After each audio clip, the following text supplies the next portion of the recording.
ይህ የኢትዮጵያ ቴሌቪዥን ነው።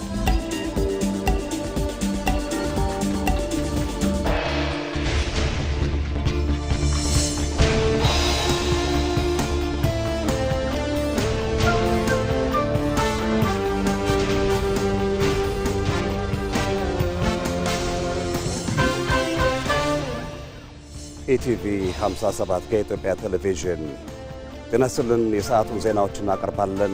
ሁሌም መርጣችሁ ስለምትከታተሉን ከልብ እናመሰግናለን። አርዕስተ ዜናዎቹን እናስቀድማለን።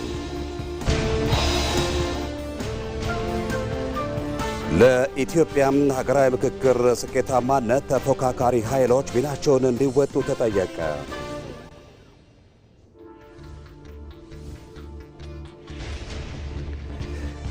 ኢትዮጵያም ታዳሽ ኃይሏን ወደ ቀጠናዊ የኢኮኖሚ ትስስር በመቀየር የምስራቅ አፍሪካ የኃይል ማማ የመሆን ጉዞዋን በተግባር እያረጋገጠች ነው።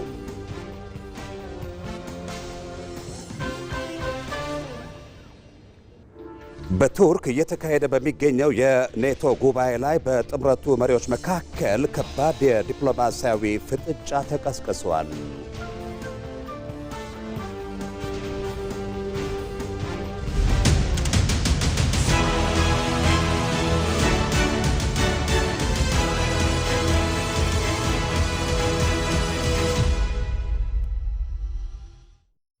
ጤና ይስጥልን መላው ኢትዮጵያውያን፣ ዛሬ ሐምሌ 1 ነው። ሁላችንም በጉጉት የምንጠብቀው ታላቁ ሀገራዊ ምክክር ጉባኤ ሊጀመር 7 ቀናት ብቻ ይቀሩታል። ሐምሌ 8 ቀን 2018 ዓ.ም የሚጀምረው ይህ ታሪካዊ ጉባኤ ለብዙ ዓመታት በፖለቲካዊና ማኅበራዊ ልዩነቶች ብዙ ያየችውን ሀገራችንን ከቁስሏ አክሞ ለማጽናት የቀረበ ብቸኛው አማራጭ ነው። ዜጎች በጠረጴዛ ዙሪያ በነጻነት በመወያየት የታመቁ ታሪካዊ ቂሞችን እንዲያክሙ፣ የጋራ ሀገራዊ ማንነትን እንዲቀርጹና መጻኢ ዕድላቸውን በራሳቸው እጅ እንዲወስኑ የሚያስችል ታላቅ የስልጡንነት ማዕዘን ነው። በመሆኑም ጉባኤው የተዛቡ ትርክቶችንና ልዩነቶችን ወደ ውይይት ድልድይነት በመቀየር ጠንካራዋን ሀገራችንን ለማጽናት ያለመን ታላቅ የጋራ ቃል ኪዳን ነው። አጀንዳዎቻችንን እኛው መርጠን እኛው ተመካክረን እኛው መፍትሄ የምንሰጥበት ታላቁ ድግስ ሊጀመር የአንድ ሳምንት ጊዜ ብቻ ቀርቶታል።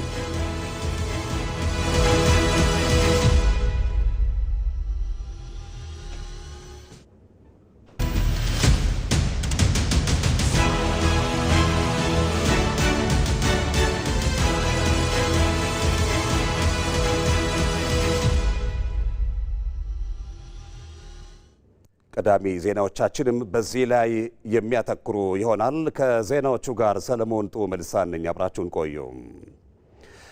በኢትዮጵያ ለዘመናት የዘለቁ አለመግባባቶችን በዘላቂነት ለመፍታት የተጀመረው ሀገራዊ ምክክር የሰለጠነ ውይይት ባህልን ለመገንባት ከፍተኛ አስተዋጽኦ አለው።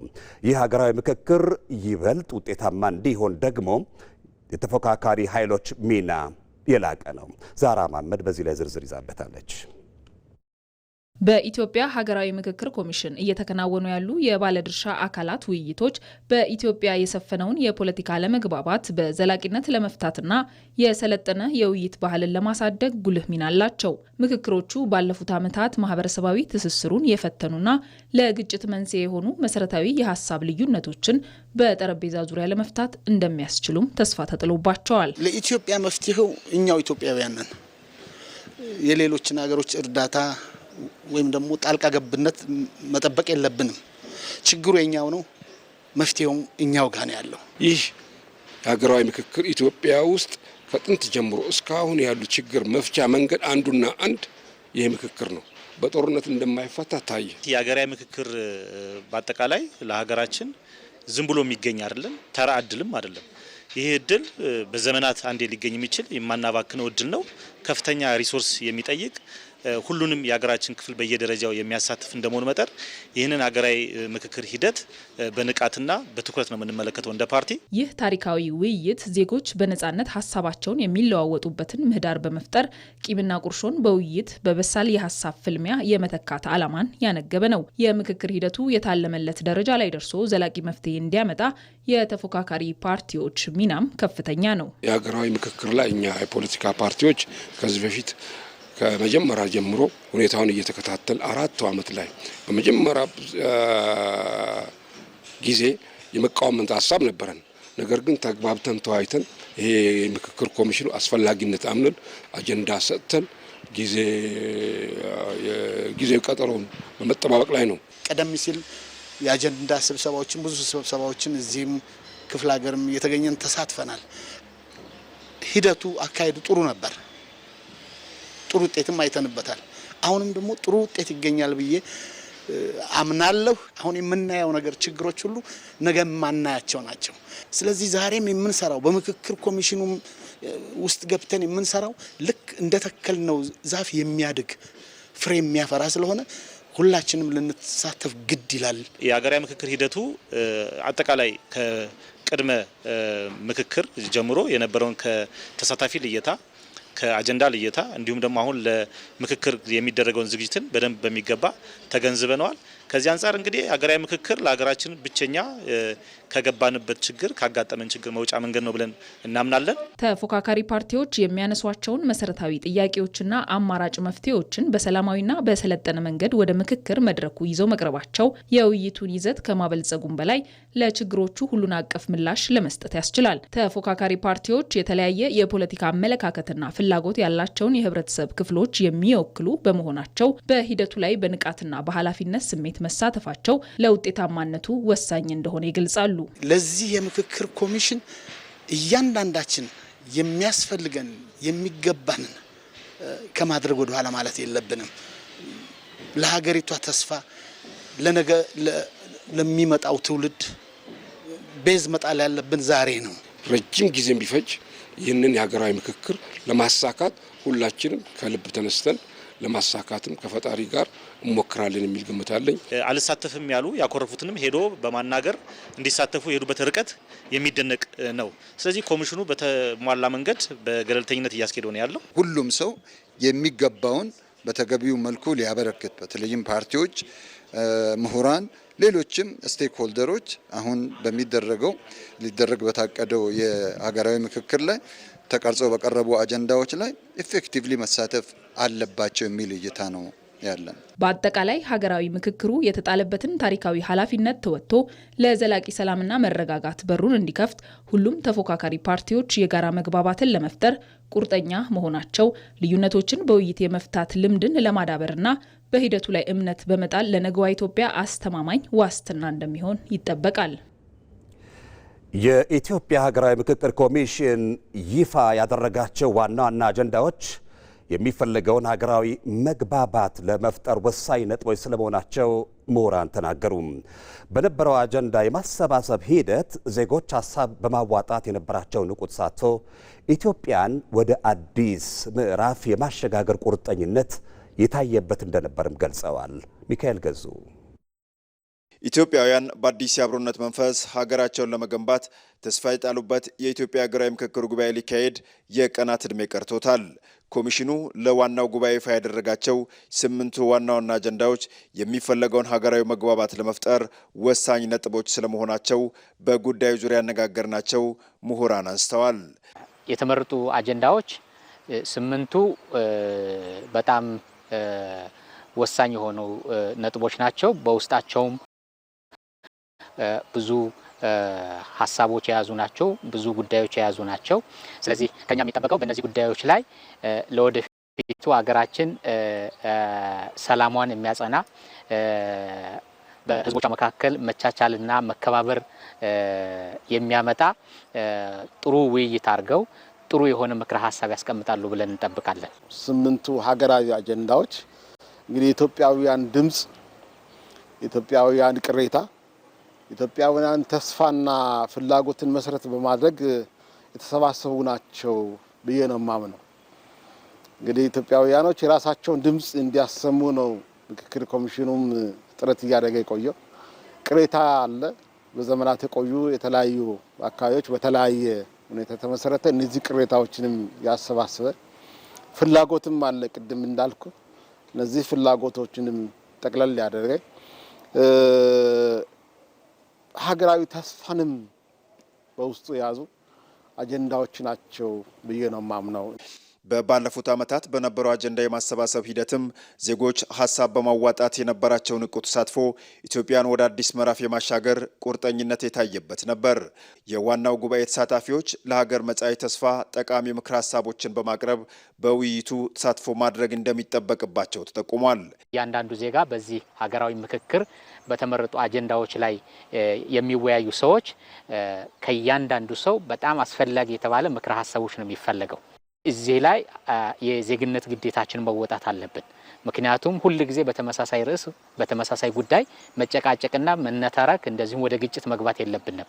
ስለዚህ እነዛን የሚያስቀሩ ምክረ ሀሳቦችን በማፍለቅና እነዛ ደግሞ ወደ ተግባር እንዲቀየሩና አገራችን ወደ ምትፈልገው ዘላቂ ሰላምና ዘላቂ ልማት እንድትመጣ ማድረግ የኛ ግዴታ ይሆናል ማለት ነው።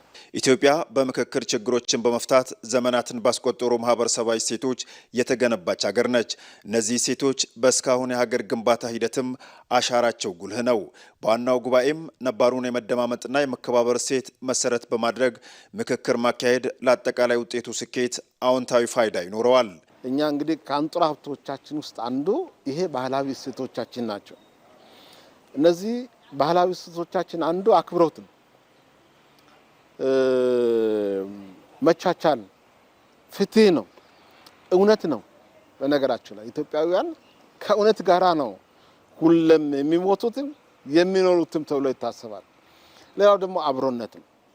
እነዚህ ዋና ዋና የሆኑ ሀገራዊ እሴቶቻችን እጅግ ሚና መጫወት አለባቸው፣ ሚና አላቸው ብዬ አምናለሁ። በውይይታችን መሰረት ወይም ደግሞ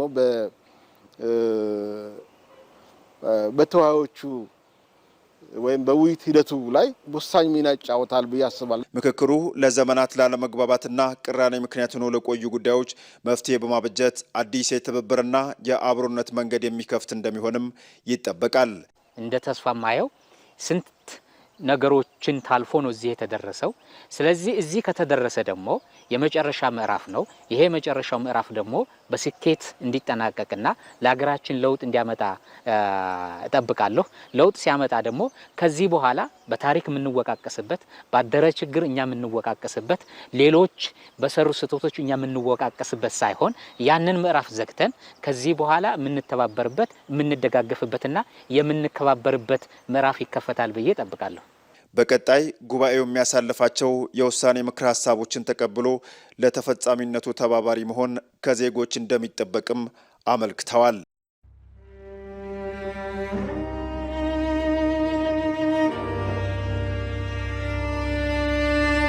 በእድሜ ያጣሁት የጎደለብኝ ነገር የለም። ስለ ኢትዮጵያ ሳስብ ግን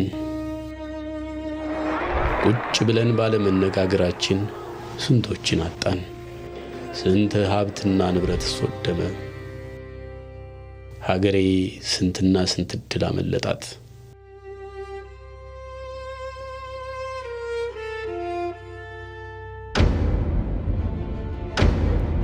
ትላንትን በቁጭት አሳለፍን፣ ነገን ግን በጋራ ምክክር ብሩህ እናድርገው። እድላችን በእጃችን ነው። በጠረጴዛ ዙሪያ ሐምሌ 8 እንገናኝ።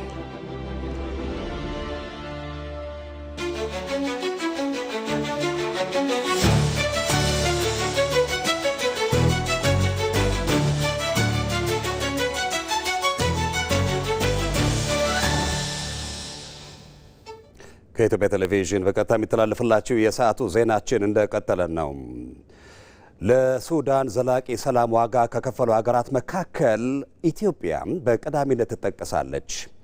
ይህ ታሪካዊ እውነታ ግን ዛሬ በካርቱም አምባገነኖች ዘንድ ተክዶ በሐሰት ክስ ስሟ እየተነሳ ይገኛል። የሱዳን ገዢዎች የሕዝባቸውን ስቃይና የውስጥ ቀውሳቸውን ለመሸፈን በኢትዮጵያ ላይ የፕሮፓጋንዳ ዘመቻ ከፍተዋል። አሸናፊ እንዳለ የተመለከተ ዘገባ ይዘዋል። رئيس وزراء أثيوبيا أبي أحمد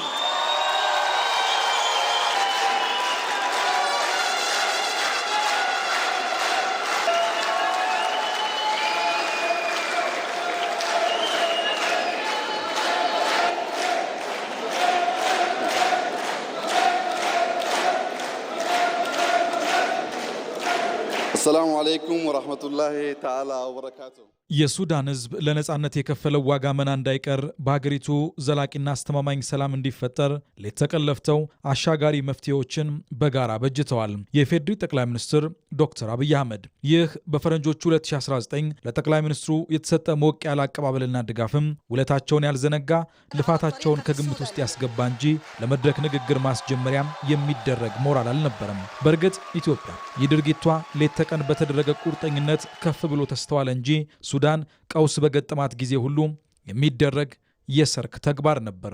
ዜጎቿ በሚቸገሩበት ሰዓት ቀድማ መድረስ ኢትዮጵያ ነች። የሱዳን ዜጎቹ ማለት ነው።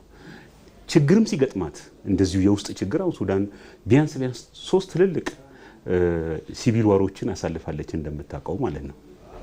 በዚህ ጊዜ ከሌላው ቀድማ የደረሰች ኢትዮጵያ ነች። አሁን በ1972 የመጀመሪያው ሲቪል ዋር ሲጠናቀቅ ቀዳማዊ ኃይለ ሥላሴ ናቸው ያንን ከስምምነት ላይ ያደረሱት። እንግዲህ ቀጥሎም ያሉ መጥተው አሁን የቅርብ ጊዜ ሆኖ እንኳን ብናይ በ2019 እንግዲህ ሲቪሉና እንደምታውቀው ወታደራዊ ክፍሉ አልተግባቡም ነበር። ያንን ክቡር ጠቅላይ ሚኒስትር ዶክተር አብይ ናቸው አሸማግለው አነጋግረው ወደ ስምምነት የስልጣን ክፍፍል እንዲያደርጉ ያደረጓቸው። ኢትዮጵያ እንደገና ድጋፍ በመስጠት ነው። እንግዲህ ብዙ ሱዳናውያን ችግር ሲገጥማቸው ቀድሞ የሚመጡት ወደ ኢትዮጵያ ነው፣ ወደ ሌላ ሀገር አይደለም። ዛሬ ኢትዮጵያ የለፋችበት የሱዳን ዜጎችም የሰነቁት የተስፋ ጸዳልና መሻት የለም። ዛሬ የንጹሃን ዜጎች ህይወት መጥፋትና መሰደድ ዋጋ ቷል። በየዕለቱ በረሃብ አለንጋ የሚቀጡ ህጻናት ጉዳይም ትኩረት አልባ ሆኖ ቀርቷል። በአፍሪካ ምድር እጅግ አስከፊው ቀውስና ደም አፋሳሽ ጦርነት በሱዳን እየታየ ይገኛል። ይህ ጦርነት ከ150 ሺህ በላይ ሰዎችን ህይወት የቀጠፈ ሲሆን ከ2/3 በላይ የሚሆነውን የአገሬውን ህዝብ ለአስቸኳይ ሰብአዊ ድጋፍ ዳርጓል። የዜጎችን ረሃብ ለፖለቲካ ጥቅም በመዋል ጭምር የበዛ ግብነትን ያሳየው ይህ የብሪተኞች ድርጊት አሁን ደግሞ ዓለም አቀፍ ትኩረትን ለመሳብና እኩይ ሴራን ለመሸፈን ጎረቤት ሀገራትን በመክሰስና የበሬ የወለደ ውንጀላዎችን በመፈብረክ ላይ ተጠምዷል። ኢትዮጵያም ውለታዋና ድካሟ ተዘንግቶም የክሱ አካል ሆናለች። የክሱ ጀርባ ሲገለጥ ግን ዓላማና ፍላጎቱ ሌላ ነው። የግብጽ ዋና ዓላማ ይሄ ነው። ኢትዮጵያ ያደረገችላቸውን ዘላቂ ጥቅም፣ ዘላቂ ፍላጎት፣ ዘላቂ ብሔራዊ ፍላጎታቸውን የሚያድግበትን መንገድ ትተው ይሄው እንደዚህ ይዳክራሉ። እንግዲህ አስበው እንግዲህ አሁን ባለው ሁኔታ እኮ የሱዳን ሰቆቃ በዓለም አንደኛ ከሚባሉት ነው። ይሄ በዋናነት ተዋናይዋ ማን ነች? ግብጽ ነች። ይህ ፍላጎትና ተላላኪነት ደግሞ በግልጽ የሱዳናውያን ዘላቂ ጥቅም እንዳይረጋገጥ የሰላም ጥሪን ጭምር በመርገጥ በገሃድ የተገለጸ ጭምር ነው። የተኩስ አቁም አንቀበልም፣ አደራዳሪዎችን አንፈልግም በሚል የሰላምን ጥሪ መግፋት ዓላማው አንድም የግል ጥቅምን ማስጠበቅ፣ አንድም ደግሞ የጀርባ ዘዋሪዎችን ግብ ለማሳካት የሚደረግ መፍጨርጨር ነው። የስልጣን ስግብግብነቱ እንዳለ ሆኖ በዋናነት የሚያሳፍረው እኮ የስልጣን ስግብግብነት ውስጥም ባለ እኮ ሊኖር ይችላል። የሌላ ተላላኪ ሆኖ አገሩን ማድከም፣ አገሩን ማድቀቅ፣ ያውም ለግብጽ አልቡርሃን እኮ ስለ ሰላም ግድ የላቸውም። አሁን ባለው ሁኔታ ወደኛ እንኳን ሰንዘር ሲያደርጉ አሁን ከኛ የሚሄዱትንም አንዳንዶቹ እኮ የሚያስገቡት ጂኦፖለቲካል ቅርጽ እንዲኖረው ነው። እንግዲህ አሁን ያኔ እዛ ነበረ፣ አሁንም አልፎ አልፎ እየገባ ይወጣል። እሱም ጂኦፖለቲካል ቅርጽ እንዲኖረው ይፈልጋል። እሳቸውም ያንን ይፈልጋሉ። ያ ማለት ለሱዳን ምንም አይነት ኬር የላቸውም። ኢትዮጵያ ሱዳን በተለይም ከቅርብ ዓመታት ወዲህ ከጠላቶች ጋር በማበር ያደረገችውን ሴራና ሙከራ አልፋም ዛሬም ድረስ በአገሪቱ ዘላቂ ሰላም እንዲረጋገጥ በመስራት ላይ ትገኛለች። ዛሬ ላይ ሱዳን በኢትዮጵያ ላይ የምታቀርበው ክስ ከውስጣዊ የጭንግ ጊዜ መውጫና ዓለም አቀፍ ትኩረት ማግኛ ስልት ብቻ ነው። ይህ ሁሉ ሆኖ ኢትዮጵያ አብራ መስራት ትፈልጋለች። ጉዳዩ ግን ያ የግብጽ ደግሞ ዘላቂ ሆነ ሱዳን ካልተተረማመሰች ምንድነው የሚሆነው? አባይን ተጠቀማለች ሱዳን፣ ዜጎቿ ያድጋሉ። ይሄ ደግሞ ግብጽ አትፈልገውም በምንም ታምር። እንግዲህ አስዋን ዳም እንኳን ሲገደብ ታውቃለህ 100 ኪሎ ሜትሩ በኑቢያን ላይ ነው የተነጠፈው። በማ ጉዳይ ማለት ነው፣ በማመሬት ላይ በሱዳን መሬት ላይ ማለት ነው። ግን ባለቤትነቱ የማን ነው?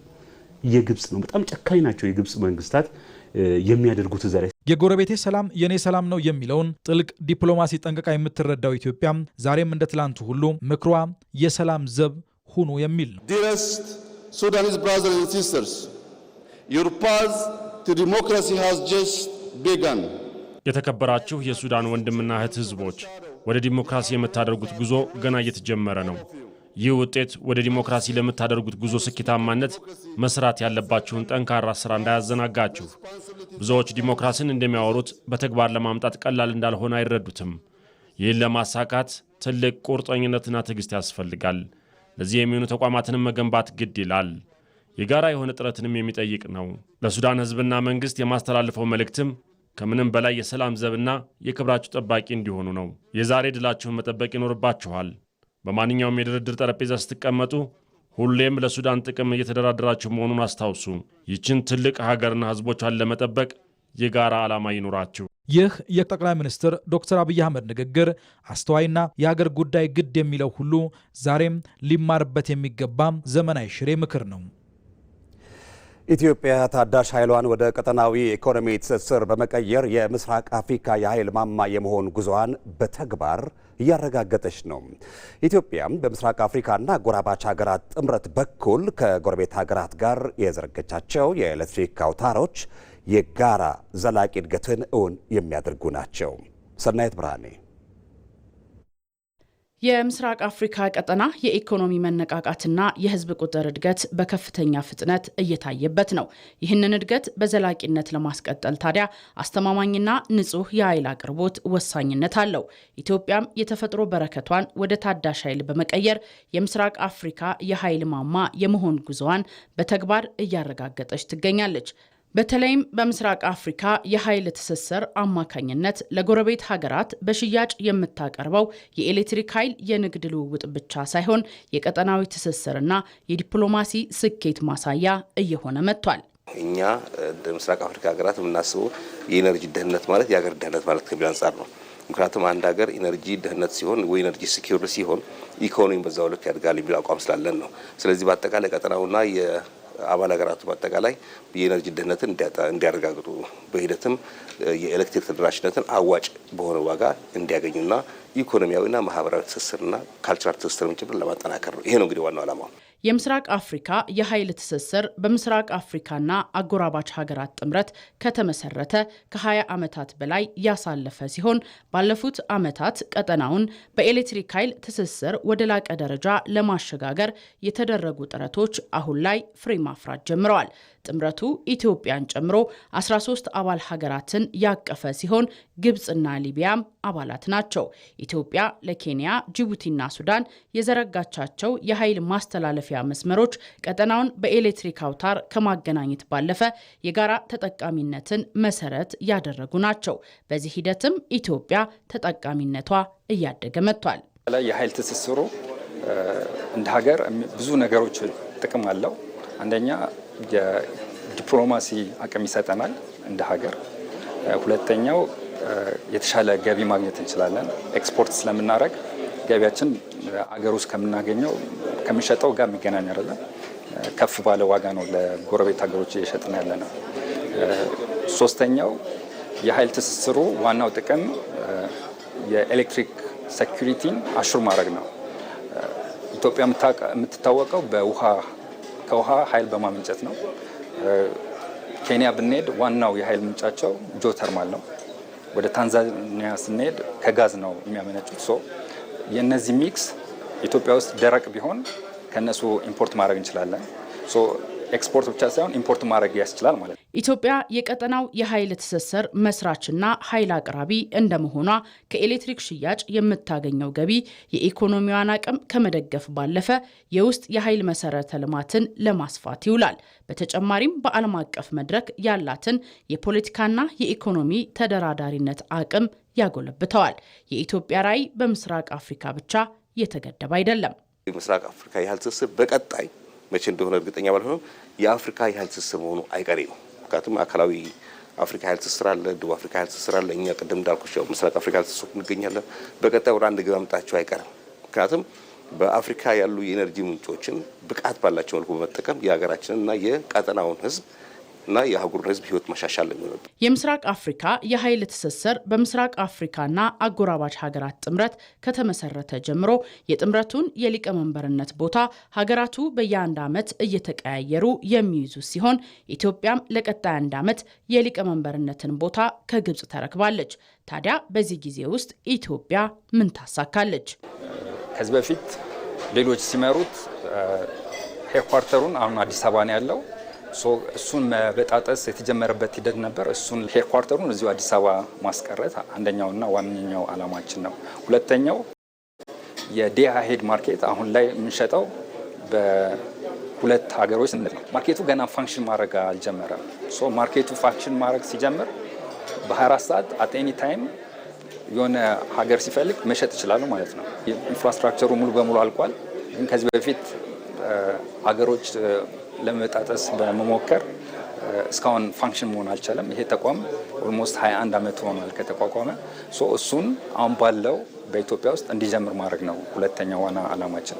እነዚህ ሁለቱን ዓላማዎች ለማሳካት ነው። የምስራቅ አፍሪካ የኃይል ትስስር በምስራቅ አፍሪካና አጎራባች ሀገራት ጥምረት በቀጠናው ሀገራት መካከል የኤሌክትሪክ ኃይልን በጋራ በማልማት በመገበያየትና የኃይል ደህንነትን ለማጠናከር የተመሰረተ ነው። የኮንፈረንስ ቱሪዝም ነባር መዳረሻዎችን በማደስና አዳዲስ መዳረሻዎችን በማንቃት ትልቅ አስተዋጽኦ እያደረገ ነው። እየተሰሩ ያሉ የከተማ ማዘመን ስራዎችና የኢትዮጵያ በዓለም ፊት ተሰሚነት መጨመር ለኮንፈረንስ ቱሪዝም እድገት ከፍተኛ ሚና አላቸው። መቅደላዊ ደረጀ አቧራቸው የተራገፈላቸው የኢትዮጵያ የቱሪዝም ጸጋዎች ጎልተው እየወጡ መልካቸውን ከታሪካቸው ጋር እየገለጡ ነው።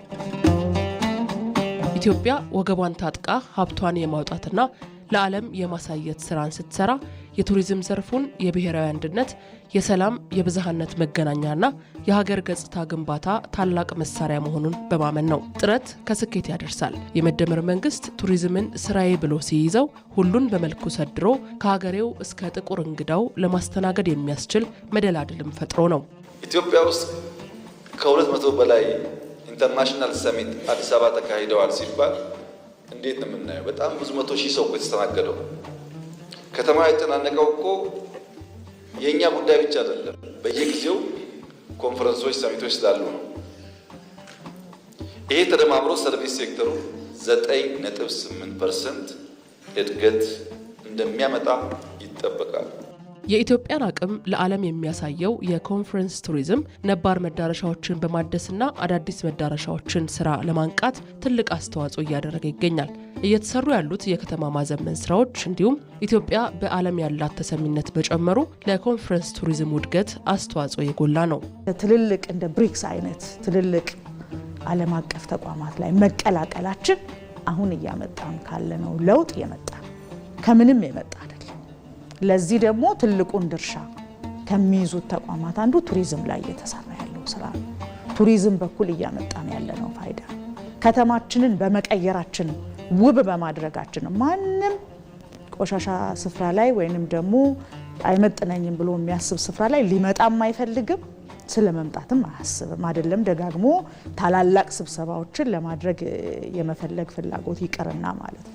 ስለዚህ ኢትዮጵያውያን ውጭ ወጥተን አንገታችንን እንደፋ ከነበረ አንገታችንን ቀና እንድናደርግ ትልቅ በር የከፈተና ኢትዮጵያ የዓለም ትኩረት እንድትሆን ያደረገ በዓለም መድረክ ላይም ተደማጭነታችን ተሰሚነታችንን እያሳደገ ያለ ትልቅ ስራ ነው። በቱሪዝም በኩልም እየተሰራ ያለው የመጀመሪያው የተአማኒነትን ወይም ደግሞ ገጽታ ግንባታን ትረስትን ቢውልድ ከማድረግ አንጻር ተፎካካሪ እንድንሆን ያደርገናል። ሁለተኛው ደግሞ ብዙ ሁነቶችን እያስተናገድን በሄድን ቁጥር ያለንን አቅምም ለዓለም ማሳየት እንችላለን። አቅሞቻችን ከቪዛ አገልግሎት አሰጣጦቻችን፣ ከሆቴሎቻችን አገልግሎት አሰጣጥ እንዲሁም የሁነት ዝግጅት አካል ቬኖቻችን፣ ቴክኖሎጂዎቻችን እነዚህን ሁሉ የማሳየት እድል ይኖራል እና ሰው ያለንን የመሰረተ ልማትና አጠቃላይ አቅማችንን ከተሞቻችንም ጭምር የቱሪስት መስህቦቻችንም ጭምር ለማሳየት ትልቅ አበርክቶ ይኖራል። ይህ አበርክቶ ደግሞ በቀጣይ ሁነቶችን ለማስተናገድ በምናደርገው ጥረት ውስጥ ትልቅ አጋዥ ቁልፍ ይሆናል። የኮንፈረንስ ቱሪዝም ዘርፍ የዓለም ሀገራት ከፍተኛ ውድድር የሚያደርጉበትና ከፍተኛ ገንዘብ የሚያንቀሳቅሱበት ነው። ኢትዮጵያ የምታዘጋጃቸውን ጉባኤዎች በመጨመር ጥረቷን አልቃ አሁን ላይ በየዓመቱ የምታስተናግዳቸው ዓለም አቀፍ ጉባኤዎችን መጠን ጨምራለች። እንደ ሀገር 3 አይነት ቪዛዎችን እንሰጣለን። ቪዛ በአካል መጥተው ኦን አራይቫል መውሰድ ይችላሉ፣ ኦንላይን መውሰድ ይችላሉ፣ እዛ ከኤምባሲ መውሰድ ይችላሉ። ነገር ግን ደግሞ ለአፍሪካ ሀገራቶች ብቻ የፈቀድናቸው ቪዛዎች ስርዓቶች አሉ። ነገር ግን ከኮንፈረንስ ቱሪዝም አካል ስፔሲፊካሊ በኮንፈረንስ ቱሪዝም ዘርፍ ላይ ለሚመጡ ዴሊጌቶች የተለየ አፕሮቾችን በማድረግ ተወዳዳሪነታችንን ማሳደግ እንችላለን ብለን እናስባለን። አንደኛው እሱ ነው። ሁለተኛው ነገር ደግሞ ዘርፉ ላይ ለሚሳተፉ ባለድርሻ አካላቶችም የተለያዩ እፎይታዎችን በመስጠት ሊሆን ይችላል። ኢንሴንቲቭ ሜካኒዝሞችን መፍጠር ሊሆን ይችላል፣ ከግብር ነጻ። እነዚህ ነገሮች ተወዳዳሪ የሚያደርጉና አንዳንድ ሀገራቶች ታክስ ቅነሳ፣ ቪዛ ፍሪ አገልግሎቶችን ያመቻቻሉ። እኛም እነዚህ ነገሮች ማመቻቸት የሚቻልበትን እድል ማየት ያስፈልጋል ብለን እናምናለን። ግብን ለመድረስ የጉዞ መስመሩ የተቃና መሆኑን ማረጋገጥ ያስፈልጋል። በልጆቿ መንገዷን እያቃናች ያለችው ኢትዮጵያም የተፈጥሮና የታሪክ ሀብቶቿን ከዘመናዊ መሰረተ ልማት ጋር በማጣመር የአፍሪካ ቀዳሚ የኮንፈረንስ ቱሪዝም መዳረሻ ለመሆን ጉዞዋን በጽናት ቀጥላለች። የውጭ ዜና። የሰሜን አትላንቲክ ጦር ቃል ኪዳን ድርጅት ኔቶ በአንካራ እያካሄደ ባለው ጉባኤ ታሪካዊ የተባለለትን ዲፕሎማሲያዊ ቀውስ እያስተናገደ ይገኛል። የአሜሪካው ፕሬዝዳንት ዶናልድ ትራምፕ አውሮፓውያን በኢራን ጉዳይ በቂ ድጋፍ አልሰጡንም በሚል ከጣሊያኗ ጠቅላይ ሚኒስትር ጆርጂያ ሜሎኒ ጋር ከባድ የቃላት ምልልስ አድርገዋል። ትራምፕ በተጨማሪም ግሪንላንድን አሜሪካ ልትቆጣጠራት ይገባል ማለታቸው ከዴንማርክ ጋር የነበረውን ዲፕሎማሲያዊ ቁስል መልሶ ያመረቅዝ አድርጎታል። ምንም እንኳን አውሮፓውያኑ የትራምፕን ቁጣም ለማለስለስ የ50 ቢሊዮን ዶላር የጦር መሳሪያ ግዢ ስምምነት ይፋ ቢያደርጉም ትራምፕ ግን አውሮፓውያኑን የማይታመኑ ወዳጆች ማለታቸውን ቀጥለዋል። ኔቶ አባላቱ የመከላከያ ወጪያቸውን ወደ 3.5 በመቶ እንዲያሳድጉ በወሰነው መሰረት በአባል ሀገራቱ አፈጻጸም ላይ አሁንም ሰፊ ልዩነት ይታያል። ምንም እንኳን በአንካራ ጉባኤ የጋራ መከላከያ መግለጫ ይጸድቃል ተብሎ ቢጠበቅም የኔቶ የወደፊት ዕጣ ፈንታ በአሜሪካ የፖለቲካ ፍላጎትና በአውሮፓ ደህንነት መካከል ባለው ሚዛን ላይ የተንጠለጠለ ነው። ኢቲቪ 57 ከኢትዮጵያ ቴሌቪዥን ለሰዓቱ የዘጋጁት ዜናዎቻችን እነዚሁ ናቸው። ከኛ ጋር ስለቆያችሁ ከልብ እናመሰግናለን። የቢዝነስና የስፖርት ዘገባዎች ይቀጥላሉ። ኢቲቪ 57 በ2 ሰዓት ይመለሳል። በያላችሁበት ጤና ይስጥልን።